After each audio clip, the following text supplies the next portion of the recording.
সূর্যের সাইজ আমাদের পৃথিবীর থেকে 12 লক্ষ গুণ বড়, কিন্তু ইউনিভার্সে যত তারা আমরা দেখতে পারি সেগুলোর সাথে তুলনা করলে সূর্য খুব একটা বড় নয়, বরং ছোটোর দিকেই। যাই হোক, সূর্য থেকে পৃথিবীর দূরত্ব প্রায় 15 কোটি কিলোমিটার। সূর্য থেকে পৃথিবীতে আলো আসতে সময় লাগে 8 মিনিট। অন্য যে কটা তারার দূরত্ব বের করা হয়েছে তাদের মধ্যে সবথেকে কাছের যেই তারাটা প্রক্সিমা সেন্টিউরি, সেটা থেকে পৃথিবীতে আলো আসতে 4 বছরেরও বেশি সময় লাগে। আলোর গতি ঘন্টায় প্রায় 100 কোটি কিলোমিটার। মহাকাশে শুধু দূরবীন দিয়ে আমরা এরকম কোটি কোটি তারা দেখতে পারি, তাহলে কল্পনা করো আমাদের বিশ্ব কত বড়। আর বেশিরভাগ তারার থেকেই আমাদের পৃথিবীতে আলো আসতে প্রায় কয়েকশো বছর সময় লাগে, অনেক ক্ষেত্রে তার থেকেও বেশি। এই অসংখ্য তারার মধ্যে আমাদের সূর্যকে কেন্দ্র করে বুধ, শুক্র, পৃথিবী, মঙ্গল, বৃহস্পতি, শনি, ইউরেনাস, নেপচুন, এই 8টা বড় গ্রহ আর কয়েকশো ছোট গ্রহ নিজের নিজের কক্ষপথে নির্দিষ্ট বেগে ঘুরছে। আবার বড় গ্রহগুলোর চারপাশে নির্দিষ্ট কক্ষপথে তাদের উপগ্রহগুলোও ঘুরছে। এছাড়া অজস্র ধূমকেতু ও উল্কাও সূর্যের চারপাশে ঘুরছে। এই গ্রহ, উপগ্রহ, ধূমকেতু, উল্কাদেরকে নিয়ে মহাবিশ্বের এই ছোট্ট অংশটাকে আমরা বলি সৌরজগৎ বা সোলার সিস্টেম। সূর্য এর কেন্দ্রে, বৃহস্পতি সব থেকে বড় গ্রহ, আর সূর্য থেকে সব থেকে দূরের গ্রহ হলো নেপচুন। গ্রহ, উপগ্রহ, উল্কা সবগুলোই মাধ্যাকর্ষণের নিয়ম মেনে নির্দিষ্ট পথে ঘুরছে। কিন্তু সৌরজগতের গঠনে কয়েকটা বৈশিষ্ট্য আছে যেগুলোকে মাধ্যাকর্ষণের নিয়ম দিয়ে ব্যাখ্যা করা যায় না। যেমন, গ্রহগুলো আকাশে এলোমেলোভাবে ছড়িয়ে নেই, সবগুলোই প্রায় একই সমতলের ওপর অবস্থিত, শুধু ছোট গ্রহগুলো একটু এদিক ওদিক ছিটিয়ে আছে। সূর্য নিজের অক্ষের ওপর পশ্চিম থেকে পূর্ব দিকে ঘুরছে। অদ্ভুতভাবে বাকি গ্রহগুলো একই দিকে নির্দিষ্ট কক্ষপথে সূর্যের চারিদিকে ঘুরছে। আবার গ্রহগুলো নিজেদের অক্ষের ওপরও একই দিকে ঘুরছে, মানে পশ্চিম থেকে পূর্ব দিকে। শুধু ইউরেনাস ও নেপচুন এই নিয়মের ব্যতিক্রম। গ্রহের মতো উপগ্রহগুলো একই সমতলে অবস্থিত, তাদের গতিও পশ্চিম থেকে পূর্ব দিকে, শুধু ইউরেনাসের উপগ্রহের ব্যতিক্রম।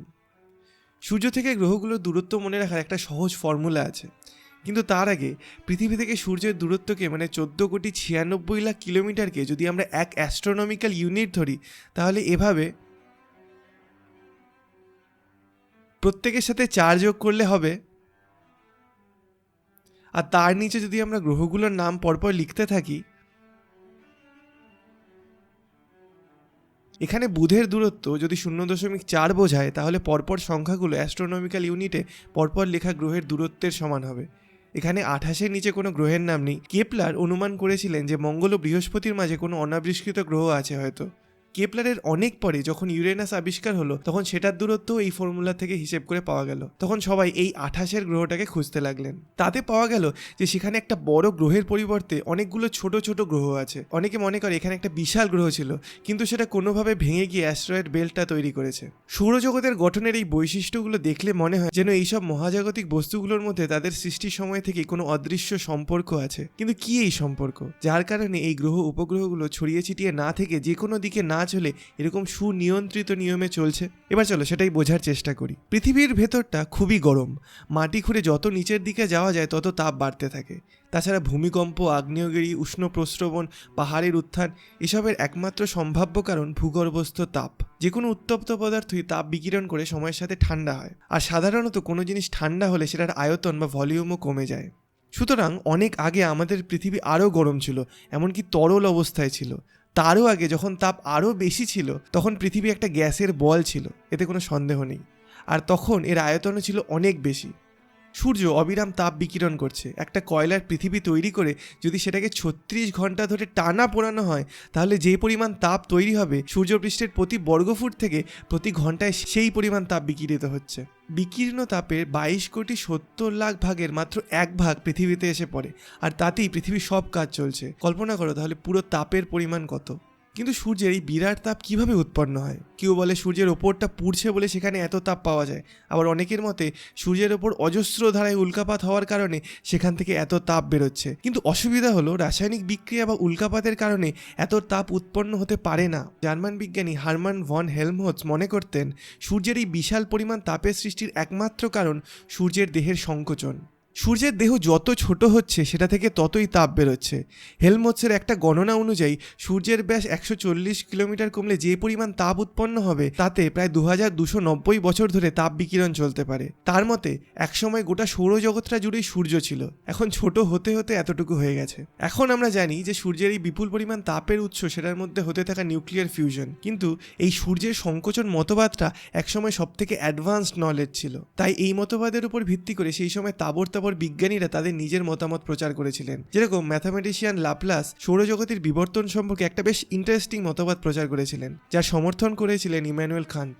প্রাচীন কোনো এক সময় সূর্যটা এই বাষ্পের মেঘের আলাদা আলাদা অংশ আলাদা আলাদা বেগে আলাদা আলাদা দিকে প্রবাহিত হতো। সময়ের সাথে সাথে এই বিভিন্নমুখী গতি একমুখী গতিতে পরিণত হয়।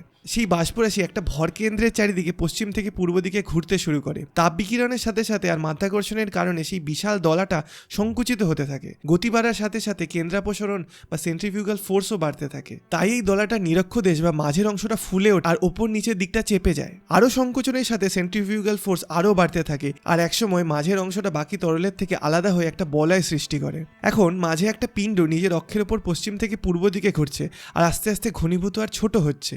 আর বাইরের বলয়টা সেটা থেকে আলাদা হয়ে একই দিকে সেটা চারপাশে ঘুরে চলেছে। এরকম করে মাঝের পিণ্ডটার গতি আরও বাড়তে থাকে আর আরও ছোট হতে থাকে। তার সাথে আরও একটা বলয় সৃষ্টি করতে থাকে। এরকম করে মোট 9টা বলয় সৃষ্টি করেছে আর মাঝের দলাটা এখনো ঘুরে চলেছে আর তাপ বিকিরণ করে চলেছে। আর এই এক একটা বলয় থেকে এক একটা গ্রহের সৃষ্টি হয়েছে। বলয়গুলো চিরকাল একই অবস্থায় থাকতে পারে না। বিভিন্ন অংশের বিভিন্ন সান্দ্রতা বা ভিসকোসিটি ও আলাদা আলাদা বলের কারণে ছোট বড় অনেক অংশে ভেঙে গিয়ে খণ্ডগুলো একই দিকে চলতে থাকে। আবার পরে এই খণ্ডগুলি একে অপরের সাথে জোড়া লেগে একটা বড় দলা তৈরি করে। আগে যেটা একটা বলয় ছিল সেটাই গোল হয়ে সেই আদিম পিণ্ডটার চারপাশে ঘুরতে থাকে। এভাবেই গ্রহ তৈরি হয়। একইভাবে গ্রহের চারপাশে একটা বলয় সৃষ্টি হয় এবং সেগুলো ঘনীভূত হয়ে উপগ্রহগুলো সৃষ্টি হয়। এভাবে পৃথিবী আর মঙ্গলের ও অন্যান্য গ্রহগুলোর উপগ্রহ তৈরি হয়েছে। পৃথিবী এখন সলিড হয়ে গেছে, এখন আর বলয় সৃষ্টির সম্ভাবনা নেই, কিন্তু পৃথিবীর ভেতরটা এখনো তরল আছে। আর তাই সেন্ট্রিফিউগাল ফোর্সের কারণে এখনো পৃথিবীর নিরক্ষদেশ ফুলে আছে আর উত্তর দক্ষিণ মেরু একটু চাপা।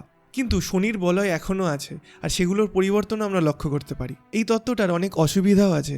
সবকটা গ্রহই পশ্চিম থেকে পূর্ব দিকে ঘুরছে, আবার অক্ষের ওপর আবর্তনের গতিও প্রায় সবকটারই একই দিকে, শুধু শুক্র আর ইউরেনাস বাদে। আবার এই গ্রহগুলো নিরক্ষবৃত্ত মানে ইকুয়েটর তাদের কক্ষপথ থেকে খুব একটা হেলে নেই। নিরক্ষবৃত্তের সাথে তাদের কক্ষপথের কোণ পৃথিবীর ক্ষেত্রে 23 ডিগ্রি, মঙ্গলের ক্ষেত্রে 25 ডিগ্রি, শনির প্রায় 27 ডিগ্রি, বৃহস্পতির মাত্র 3 ডিগ্রি, কিন্তু ইউরেনাসের ক্ষেত্রে প্রায় 60 ডিগ্রি।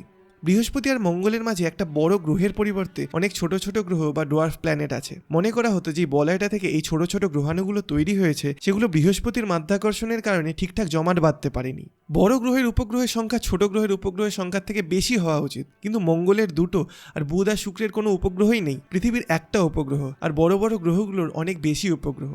কোনো এক কালে যদি সূর্য আর পৃথিবী একই গ্যাসের বলয় থেকে তৈরি হয়ে থাকে, তাহলে পৃথিবী আর সূর্য একই পদার্থ দিয়ে তৈরি হওয়ার কথা, আর হয়েছেও তাই। সূর্যেও লোহা, তামা, দস্তা, সোডিয়াম, হাইড্রোজেন ও অন্যান্য পার্থিব পদার্থ প্রচুর পরিমাণে আছে। ছোট গ্রহের সবার আগে ঠান্ডা ও কঠিন হওয়ার কথা, বড় গ্রহের সেই অবস্থায় পৌঁছতে বেশি সময় লাগা উচিত।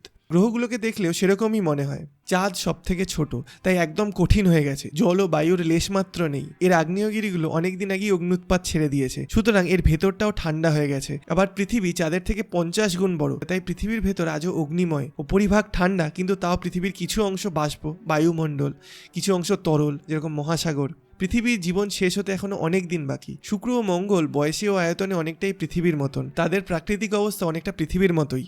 মঙ্গলের বায়ুমণ্ডল আছে, এর উপরিভাগ মহাদেশ ও মহাসাগরে বিভক্ত। এর মেরু দুটো বরফ দিয়ে ঢাকা থাকে, গ্রীষ্মকালে বরফ গলে যায়, শীতকালে এলে আবার আগের অবস্থায় ফিরে যায়।